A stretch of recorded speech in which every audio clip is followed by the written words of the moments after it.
Inde? Eh bien, pour notre chronique Mille et une cultures, comme vous venez de le dire, je vais vous parler en fait de livres kabyles. Et aujourd'hui, en l'occurrence, j'ai voulu vous parler en fait d'un livre écrit par Youssef Alioui, Contes kabyles. Et donc, c'est un livre en fait qui nous parle de contes kabyles, donc des contes que vous avez dû sûrement entendre dans votre enfance. Quand on était enfant, bien sûr. Voilà. Et là, en l'occurrence, c'est un livre. Et vous savez très bien que dans la culture kabyle, ça prime sur la transmission orale. C'est l'oralité.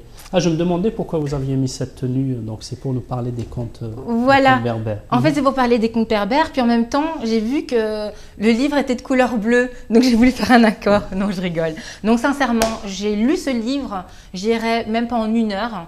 Je l'ai vraiment dévoré comme une ogresse. Et vous connaissez bien donc cette mythologie qui nous parle de centaures, de princesses, d'héros, un peu comme les 7 travaux d'Hercule dans la mythologie grecque. Eh bien, Youssef Alioui le fait très bien dans ce livre. Et il nous parle aussi en fait du décryptage des contes. Et il nous donne les codes.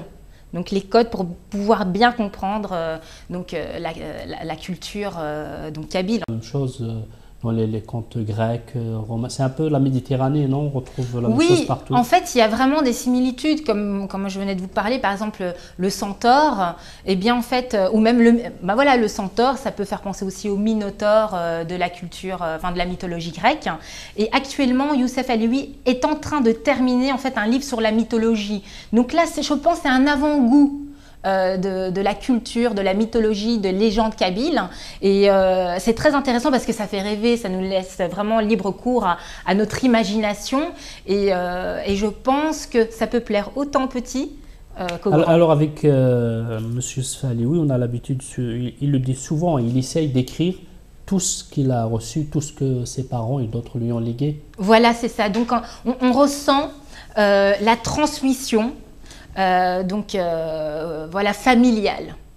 Donc il nous explique bien, donc comme son père le disait, écris ce que tu peux en kabyle et tes enfants le trouveront. Donc je pense que ça peut vraiment résumer en une phrase ce livre qui est magnifique et que je conseille.